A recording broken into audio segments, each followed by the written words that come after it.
Hi, this is Bruce Buffer, your voice of the Octagon, and you're listening to MMA Mental.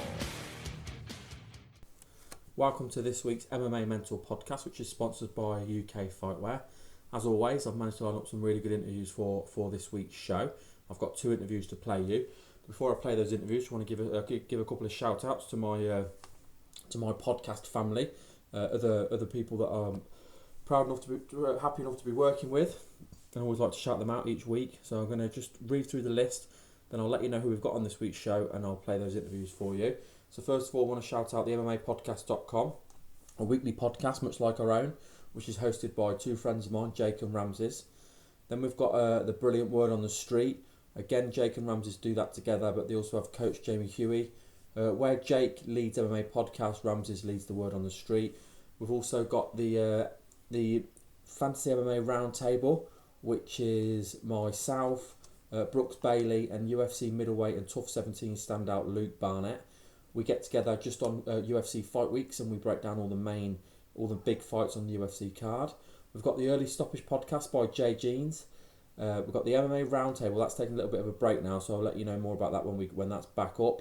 And then check out a couple of Facebook pages. We've got the MMA Addiction on Facebook, which is run by Brooks Bailey. And then if you like fancy MMA, check out UFC Games, which is on Facebook. It's just a lot of fancy games that I come up with myself, which is just fun to play. And obviously follow me on Twitter at MMA Mental and on Facebook as well, MMAmental.com. We've got a fan page.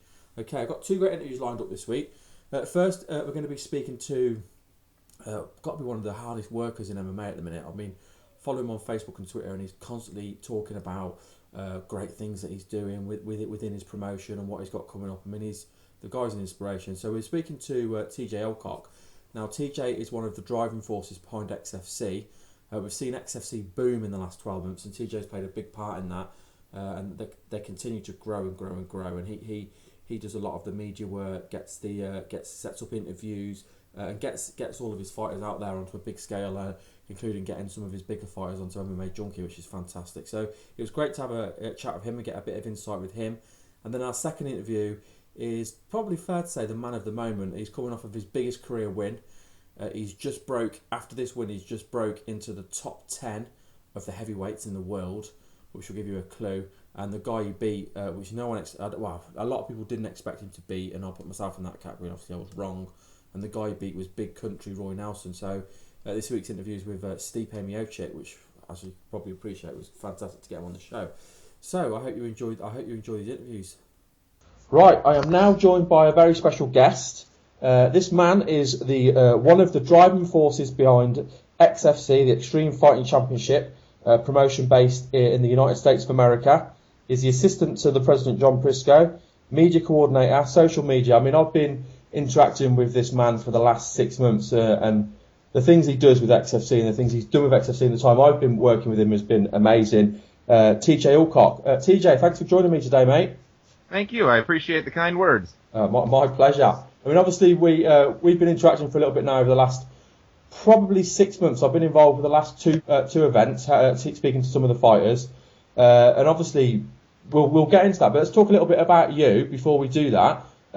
What's your background? Because I get the impression that you were not necessarily a massive mixed martial arts fan before you worked with XFC. Yeah, actually, we actually didn't know much about mixed martial arts until about 4 years ago. So we're pretty new to the industry, but we're not new to marketing and promotions or social marketing or anything to do with event production. We've been doing that for about 10 years. Okay, so before mixed martial arts, then what were you doing? You talk about events. What kind of events were you doing? Well, my wife and I owned a company called TBA Productions. We had a subsidiary called Central Florida Entertainment. And what we were doing is we booked live music, comedy shows. We deal with a lot of bikini models and stuff like that, putting on bikini contests here around the state of Florida. And we were just helping out a lot of the local business owners and event hosts in sports bars and venues and stuff like that to put on events. So how did the match come then for you to join forces with Extreme Fighting Championship? It's such a... Obviously, events, it's the same thing in your organized events, but it's such a drastic turn from doing music, bikini contests, comedians to doing, mixed martial arts. How did that come about? Well, what's funny is that, I mean, while there is a bit of a difference, it's still an event production. There's still a lot of event coordination and everything that goes into it. So it is a shift in genres, so to speak. But a friend of ours that was doing our bikini contest at the time was one of the ring card cage dolls for the XFC, and she said that they were looking for a promotions team to come in and a marketing team to help, work side by side with the president to take the company to the next level. And they were also looking for a web designer and such like that. And a lot of the stuff that the XFC had needed at the time in certain fields of promotion and marketing happened to fall right into the laps of what my wife and I were doing at the time. So we started on the street team, and we were out beating the streets, passing out flyers and grassrooting it and finding all kinds of new fans for the XFC over in our area. We're in Lakeland, Florida, about an hour away from where the promotion is based in Tampa. And we had a show coming up. I guess the XFC had a show coming up in Orlando. So we were taking over an Orlando market for them to really help them build a fan base over there. And after that event, we did 2 or 3 events with the XFC on street team and ground promotions and online promotions. And then after that, the president had called a meeting and offered us a job. And we've been here ever since now. Well, obviously, you jumped in at the deep end then. You're obviously given what was a big opportunity. But I think it's fair to say the XFC has grown a lot in the time since you've jumped on board. What kind of things have you done then to move the XFC forward? Because, I mean, they are now getting a lot of media attention, and they're getting mainstream media attention as well. That was one of the major things that I saw felt needed to be attacked, and our president had said the same thing. He said, we're really trying to build the brand and build connections. We want to build friendships with the media, not so much shove our news down their throats and say, hey, you need to post this. It would be more or less, hey, if you're interested, if you'd like to check out this promotion, give us a look, check out our product. We're not the UFC.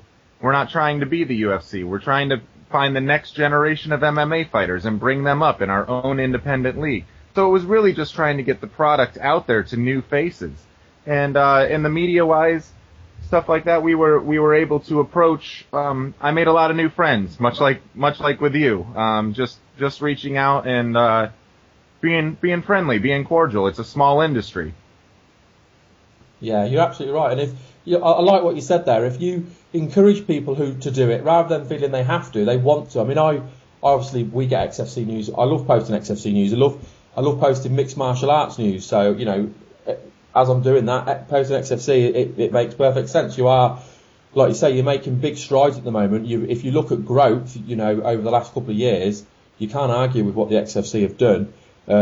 Let's talk a little bit about, obviously XFC as well. It's not just about the events in the arena. Of course, you are on TV as well. So for people that can't make the events for whatever reason, where else can they watch the XFC? We are on Access TV right now, which is owned by Ryan Seacrest and Mark Cuban. We're in I believe we're at 50 million homes right now, and it's growing all the time. The Access TV actually they do a lot of live concerts, live comedy, and MMA are a few of their niches. And we've been the longest running promotion on Access TV. And right now we're also looking into you'll see us popping up hopefully on a couple other networks in the near future. And a lot of our stuff, you can find some of our past fights on our YouTube channel as well.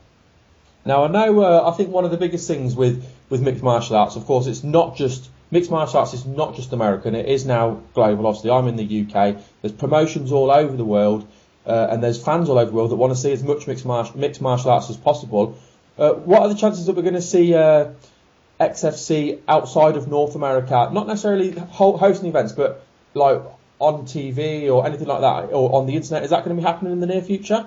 Yeah, that should be happening in the next few months, if not to the next year. Right now, we've got a lot of partnership deals that are working to get our content overseas, because we are growing such a fan base in other countries.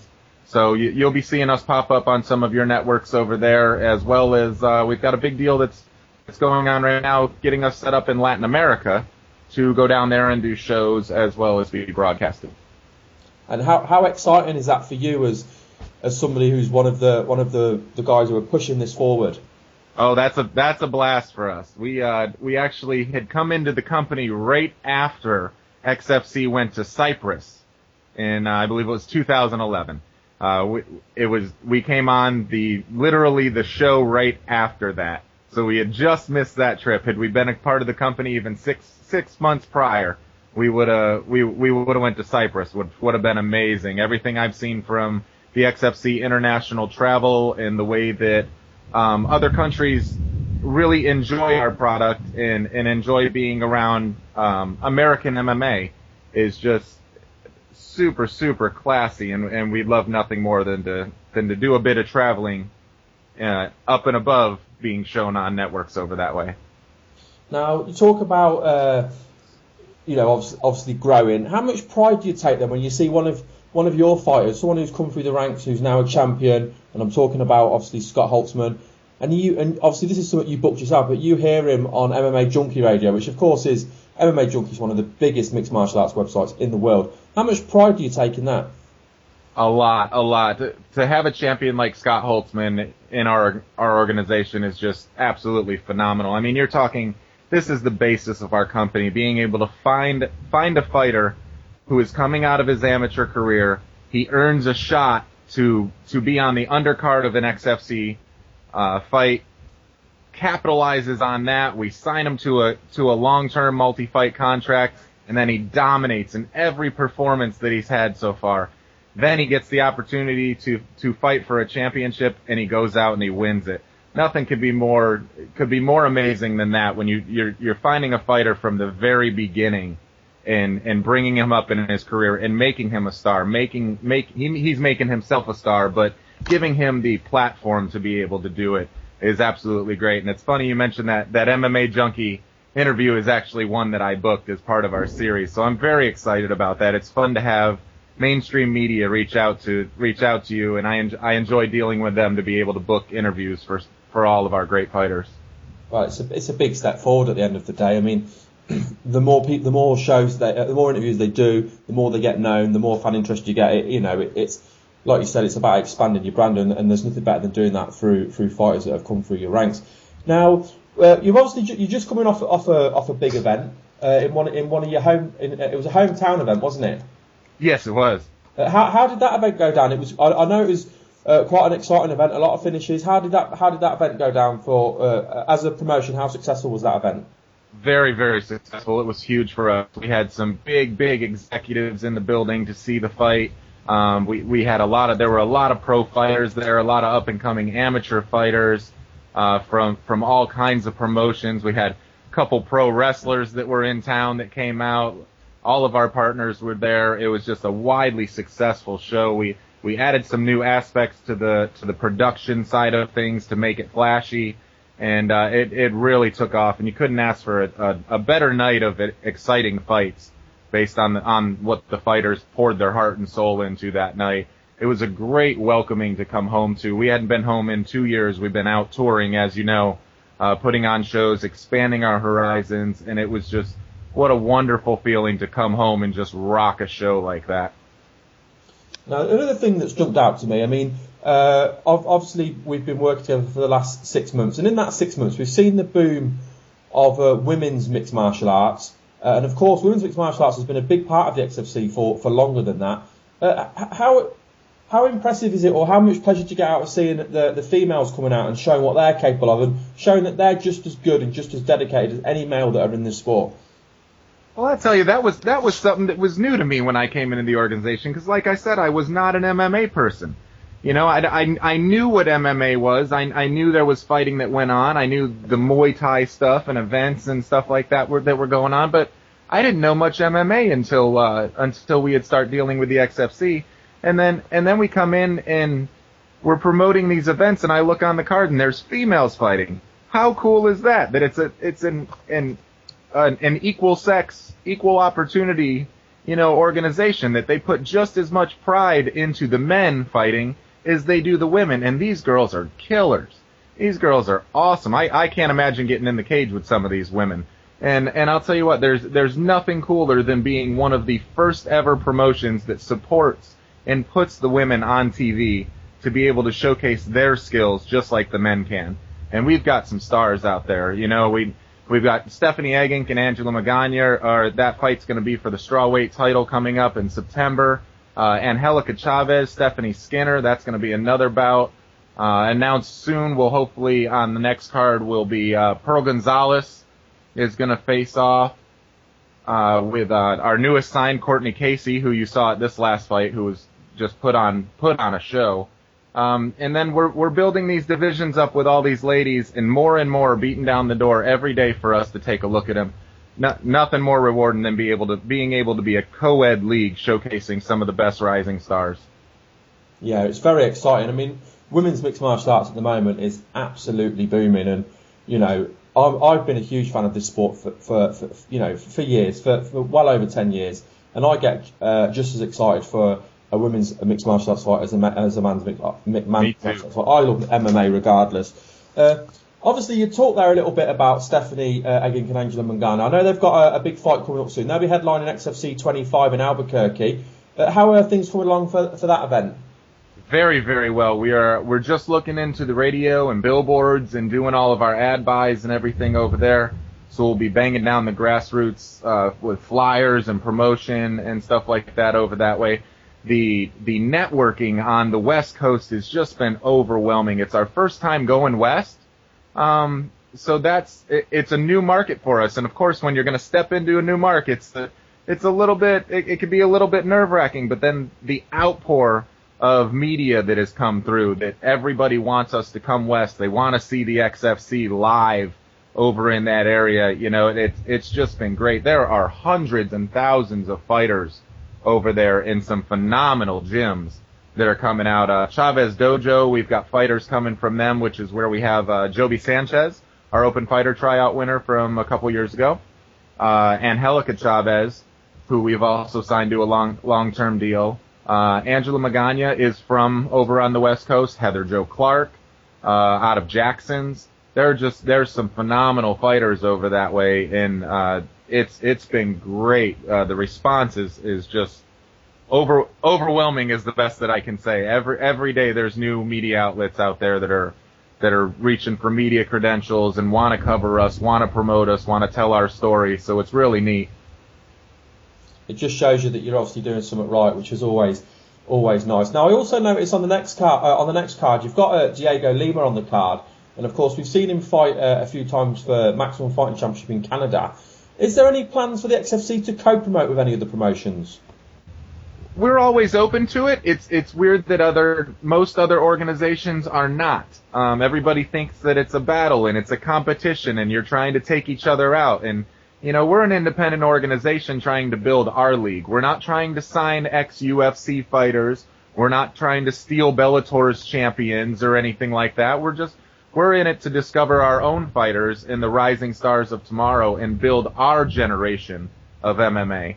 And we have no quarrels with any other promotions. We'd love to cross promote, but it does just seem that it's a tooth and nail industry where everybody likes to do their things independently, and that's just fine.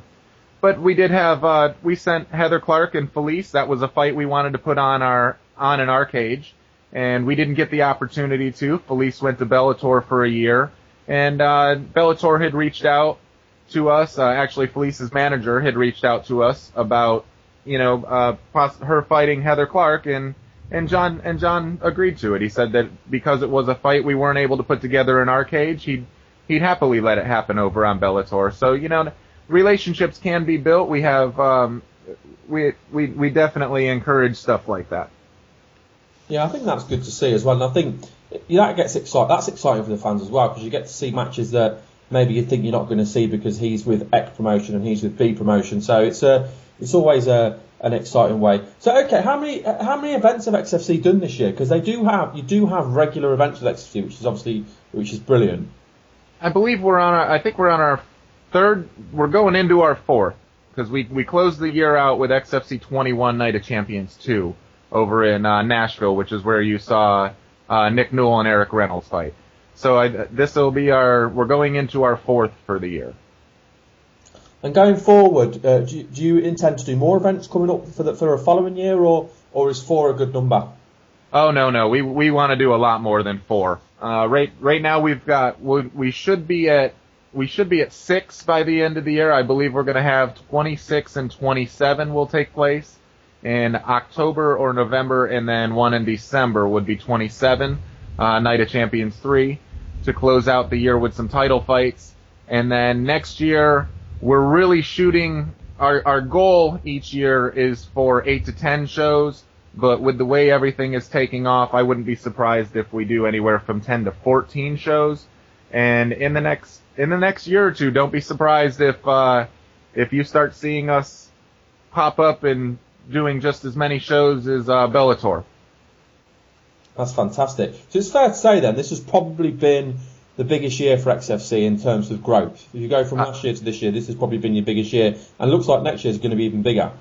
Next year's looking phenomenal with the international shows that they're talking about and the different territories that we're looking to go out and put shows on in the U.S. Next year's going to be phenomenal, but this one has definitely been one of the best in the promotion's history. Now, something else I want to ask you as well. One of the things I always like reading is the way you talk about your boss. Because you always say, you joke on your Facebook about people, they dread the phone call from the boss and all of this, and obviously that's not the case for you. So tell me a little bit about your boss. What is it like working for John? I love working for John. I tell you what, and my wife had put up a post every day. She's like, I love to see the light on TJ's face when his phone rings and he looked down and it's John calling. John is one of the most just down-to-earth bosses you could ever have. Conversate with the guy about anything, give him ideas, bring him, share your thoughts, bring him the things that I believe will help, expand the company, and he's always there to listen. And then he's backing it right up with his own ideas on how to grow. Every day in the office, we are chucking around ideas like a baseball, like a pitcher to a catcher, just throwing the baseball back and forth and start knocking some out of the park. And it feels really good. Working with John is awesome. His outlook on MMA and how to find these fighters and bring them up and promote them and make sure that, the XFC is doing everything they can to build the future of the fighters is just one of a kind. You don't see that in a lot of bosses. He's a leader. He's not the guy that just tells you what to do. He's a leader. He's first man on the phone every morning, last guy on the phone at the end of the night. Okay, we're coming close to wrapping up. I'm just going to ask you a quick fire question. Looking at what XFC have done this year, we've said you've had a big year this year. If you could improve one thing for next year, what would that be? More shows. I'd love to see us land on a major network. I love Access TV, but I'd love to see us land on another network as well and pair the two up to double or triple our shows. We're building our league properly. We're building all of the fighters properly. Title chases are in the works in several divisions, and by next year you'll see them in almost all of the divisions. It just doing more shows so that way we can get all of the fighters fighting just as much as they want to be. Right now, I believe everybody's fighting right around 3 to 4, probably 3 times a year. I'd love to see it to where we've got several shows. I'd love to be doing a show every 3 weeks or so. Would be great. Yeah, that would be awesome, and obviously that's definitely the way forward. And you're certainly heading in that direction, like you've said. TJ, it's been an absolute pleasure. I was looking forward to having a chat with you because we've interacted a lot, but we've never talked before. So I was looking forward to getting you on the show and kind of picking your brains a little bit, and because you do come across as being someone who's very highly motivated, which is always great to listen to.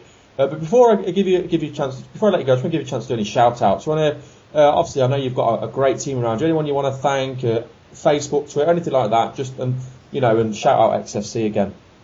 Oh, absolutely, and we appreciate everything that you've done for us and all of our media teams. Just everybody has been so great in helping us get our name out there, get our brand out there. We look forward to continuing to do it. I definitely want to say thanks to my boss, John Prisco, for seeing the potential that my wife and I had, inviting us to come out to the organization and be a part of it, and now calling it our home. And we have just an amazing team. Heather, his executive assistant, is one of the best in the business. She's just phenomenal. She keeps the office on lock, keeps the fighters, paperwork and everything in order. She's just absolutely phenomenal. Jeff Hobbs is a new addition. to the full-time team. He's writing a lot of articles for us now. He deals with the fighters in the back on event day and keeps stuff running smooth back there. Cyrus Fees, our new announcer, is one of the best in the business.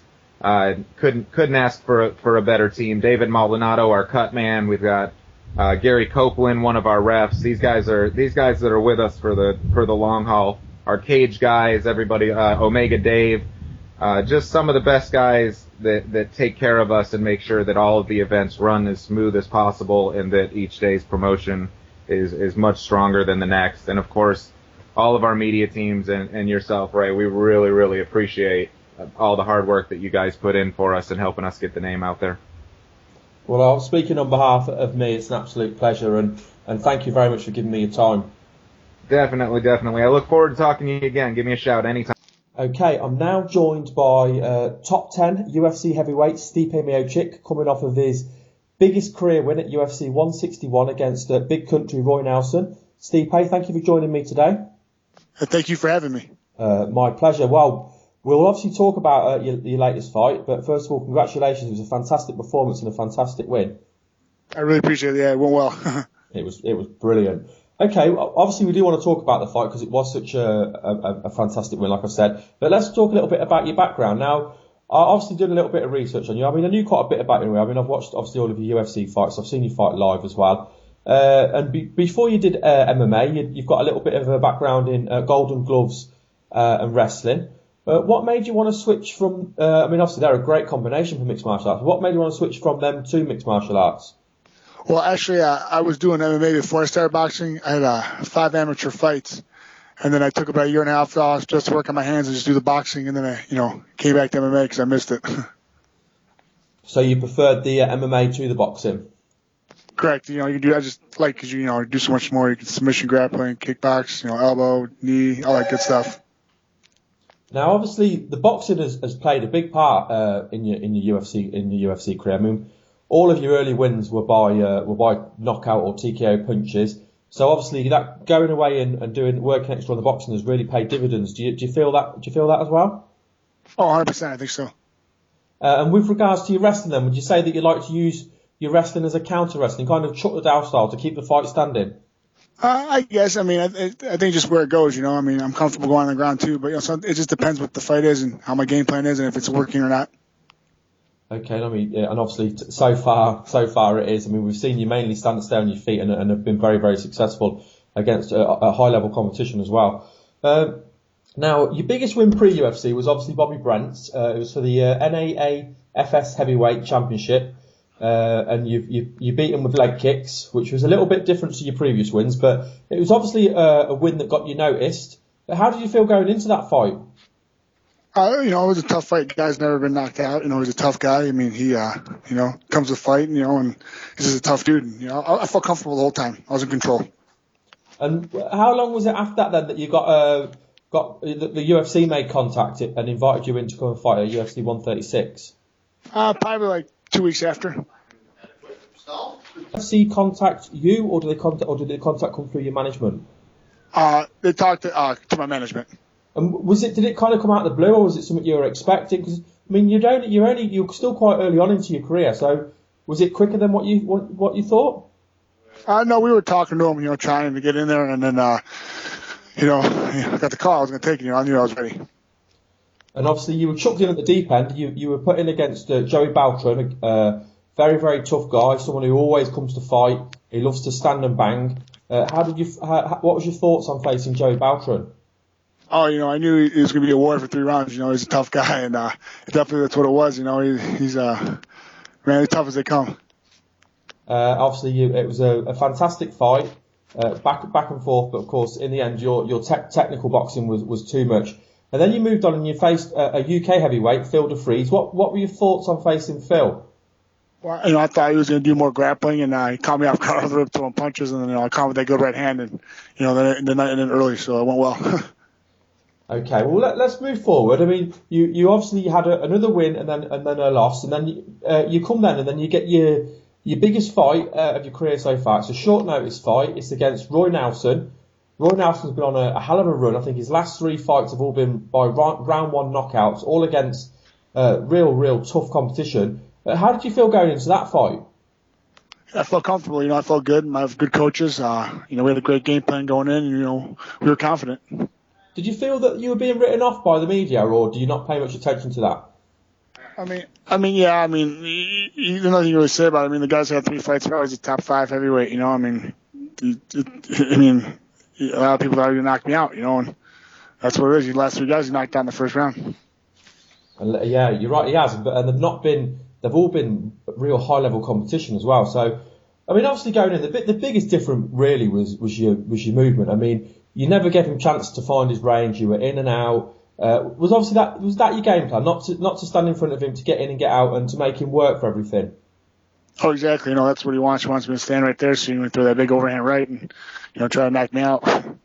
Did you feel that you'd be able to out cardio him? Because I think it's fair to say Roy Nelson doesn't necessarily have the best physique for a fight. Did you feel that would be something that would play in your advantage? I think no matter what with him, no matter how tired he is or if he's not tired, he's still going to come hard and throw that hard punch, and he still had to be, aware of everything going on for 3 rounds. Yeah, and I think as well, you're absolutely right, because when he's got that kind of power, if it lands once, any fighter's going to be in trouble because of the way he hits. But as the fight went on, you kind of seen the fight drifting away from him and going obviously stronger and stronger towards you. It was a brilliant win, and I think a lot of people hadn't really given you much of a chance, and you proved a lot of people wrong. Obviously, that's now moved you up in the rankings. You're in the top 10 of the UFC rankings now. I believe it's 8th at the minute. But how did it feel to get such a big win and get that kind of credit and kind of finally be in the top 10 of the UFC heavyweights? Felt great, man. Everything went well. Did what I was supposed to do. Had a great game plan, and I was just excited. And what was your corner telling you in between the rounds then? Because it obviously was going well, but he's still such a big threat. What were they saying to you? Same thing. Stay to my right, keep my hands up. Use that jab, keep my distance. Pick them apart. Obviously, again, with it being a 3-round fight, and you obviously being a very physical fight as well, was there any injuries, or did you come out of that feeling fine? I feel pretty good. My hands are pretty sore. That's about it. Is there any layoff from training, or are you straight back in, or what happens after a big win like this? I took the week off. I didn't do too much. Today I'm going back in the gym. So you're going back today. So how long will it be before you'd like to get back in and kind of build on that? Whatever they say. I really, they tell me when. And have you got any idea on who you'd like to face, or you don't mind? No, just whatever they tell me. You just do it. That's brilliant. Well, I want to say I really appreciate you coming on and giving me your time so we can talk about it. It was a fantastic performance, as I said. You did so well. Everything went to plan, but obviously you put all the hard work in before the fight and during the fight. So once again, congratulations. Before we let you go, do you want to do any shout out any friends, family? Let people know about your sponsors, Facebook and Twitter as well. 100%. I'm on Twitter at SMIOCIC. Same with Instagram and Line and all that good stuff. I have a Facebook page, a fan page. My coaches, Strong Style, Marcus, Joe, Steve, Pablo, my teammates, my family, my friends, all the creations around the world, all the fans, thank you. My sponsors, Bad Boy, Tim Leather Chevrolet, Muscle Farm, Iron Bridge, Insta Loans, Executive Tailors, Defense Soap. I think I got everyone. And thank you for having me on. I really appreciate it. My pleasure. Thank you very much for your time today, Stipe. Oh, probably a great day. Okay, that was this week's show. I hope you enjoyed listening to those interviews. I hope you both agree that both those interviews were really good interviews. I really appreciate both of those guys coming on the show. As always, we'll be back next week. Not sure who I've got on yet. I'll always try and pull something out of the bag. Hopefully we'll be starting to work towards XFC 25 shortly as well. So we'll have some guys on from XFC, guys and girls, once TJ gets them set up. So yeah, thank you for listening, and we'll see you again next week.